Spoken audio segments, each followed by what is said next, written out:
There was a replacement rate of up to 80%, which helps explain why Christianity declined in influence. The Anglo-Saxons were pagans. They were originally Germanic pagans. However, due to the isolation of the British Isles as a group of islands, their beliefs gradually diverged. These distinct beliefs are now known as Anglo-Saxon Paganism. Just as languages such as Old English and Old Norse developed differently over time, so did their religious beliefs.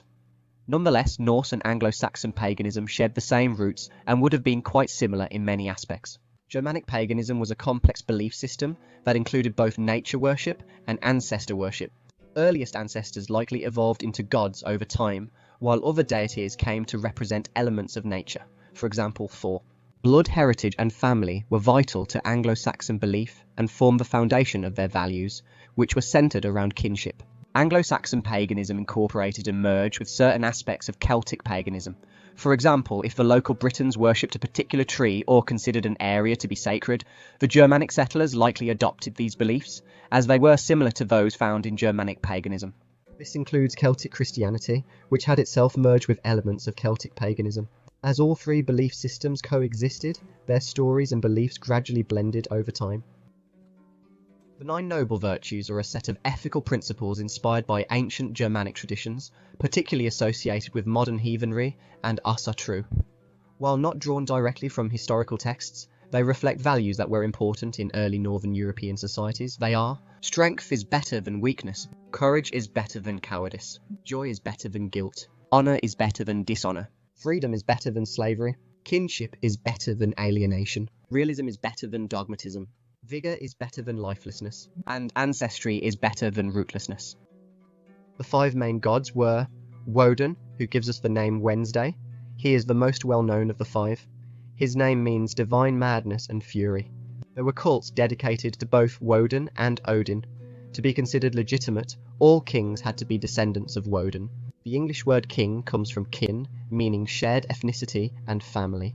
Because of this, Woden was most likely a god for the elite and warrior classes. The Romans connected him with Mercury.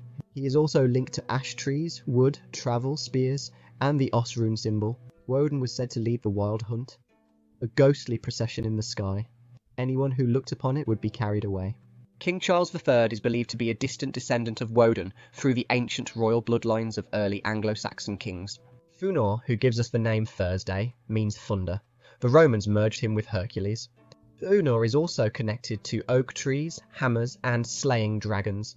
His worshippers likely wore small metal hammer amulets, much like how people today wear a crucifix. These amulets may have been used not only to honour Thunor, but also as a way to speak to the old gods and to protect the wearer from evil. Other weapon-shaped amulets have also been found, possibly representing different gods. Later on, clubs symbolising Hercules were worn, most likely a Roman version of the earlier hammer symbol. Thunder was believed to be the sound of Thunor striking his hammer, and lightning was the result of these mighty blows. Tiw, who gives us the name Tuesday, is a god we know little about. He is most famous for sacrificing his hand to a wolf in order to help the other gods. He is associated with the Tyr rune symbol, and was most likely a god of war. Wolves were seen by the Anglo-Saxons as one of their fiercest enemies, which adds meaning to the story of his sacrifice. Frigg, who gives us the name Friday, is a goddess we know little about. She was the wife of Woden. She may have been known by another name to the Anglo-Saxons, possibly Urs or Mother Earth. Frigg is linked with the harvest, especially the holy month of September, when the Anglo-Saxons made sacrifices. She was worshipped by women who hoped to have children, and they would thank her for safe pregnancies and childbirth. Frigg was said to spin cloth at her spinning wheel, like any good and dutiful wife of the time. Eostre is the goddess from whom the festival of Easter takes its name. She was a goddess of spring, fertility, and the harvest. Her symbol was a rabbit, which is most likely where the idea of the Easter bunny comes from. Eostre was worshipped in hopes of ending winter early and bringing a bountiful harvest. People would offer her eggs and give hot cross buns to one another as part of the celebration. There would have been other gods as well, some worshipped only in local areas. Some gods were unique to the Anglo-Saxons and were not known or worshipped by their Norse cousins. These included Nihal and Nia was worshipped in the Low Countries on the continent and was most likely brought over by the Frisians. She is often depicted with symbols of the sea and a large dog at her feet. Saxonia was one of the many ancestor gods of the Anglo-Saxons. Over time, figures like him were worshipped as deities and gradually drifted into legend. Anglo-Saxon paganism had loads of mythological creatures you might have heard of. Dragons show up in Old English stories now and then, usually as symbols or legends. Sometimes they're seen as enemies standing for chaos or evil. The dragon-slaying tale in the old poem Beowulf shows a battle between order and chaos. Elves called elf in Old English were supernatural beings in Anglo-Saxon myths. Folk saw them as pale, good-looking, magical, and a bit sneaky. We don't get loads of detail about them, but they were seen as godlike. Legends state people could even have kids with them. Elf shot was a common problem back then. People believed little elves shot folks with invisible arrows, causing weird illnesses or pains no one could explain. Ents, like the ones in J.R.R. Tolkien's stories, don't show up by name in Anglo-Saxon texts, but the old pagan beliefs did include tree spirits or nature spirits, which are a bit like Tolkien's Ents in some ways. The word orc, like in Tolkien's stuff, comes from Old English, where it meant a demon or goblin. In old Anglo-Saxon writings, it's sometimes linked with Grendel from Beowulf, though that bit's a bit fuzzy. Truth is, Grendel could have been an elf, or even a tree spirit. No one's fully sure. Water monsters like sea snakes or lake beasts pop up in lots of old myths, including Anglo-Saxon ones. In the Old English poem Beowulf, there's a water creature, Grendel's man, who lives down in a dark lake. Dwarfs, called dweorg in Old English, were tied to crafting and lived underground. They were known for being top-notch metal workers. Bit like elves though. There's not a lot of detail on what folk believed about them. Other creatures like giants and wizards show up in Anglo-Saxon paganism too, but the growth of that belief system got cut short when Christianity came in. Norse paganism over the North Sea carried on developing on its own path though. I might do a longer video on Anglo-Saxon paganism another time.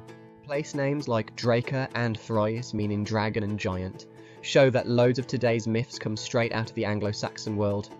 Modern writers like Tolkien, C.S. Lewis, and even J.K. Rowling took big inspiration from that old lore. Tolkien made Lord of the Rings to be a national mythology for England, a bit like what Geoffrey of Monmouth did with the Arthurian legends. Together, those two form the backbone of British myth, and they have gone on to inspire later stuff, like Harry Potter. These mythical works pull from real bits of history, helping us fill in the blanks of the Dark Ages while mixing in folklore, values, and a bit of fun. A great way to get a more visual feel for Anglo-Saxon culture is through Lord of the Rings and the Arthurian legends. Now, they are fantasy, not proper history. But Tolkien was a professor of Anglo-Saxon culture, and his books reflect much of this background. I see Monmouth as the Tolkien of his time. Today, works such as these have made British mythology the default all around the world, from Dungeons and Dragons to Game of Thrones.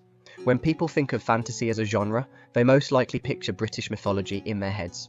Be sure to check out my other channel, History Sticks, for the complete, longer and comprehensive video.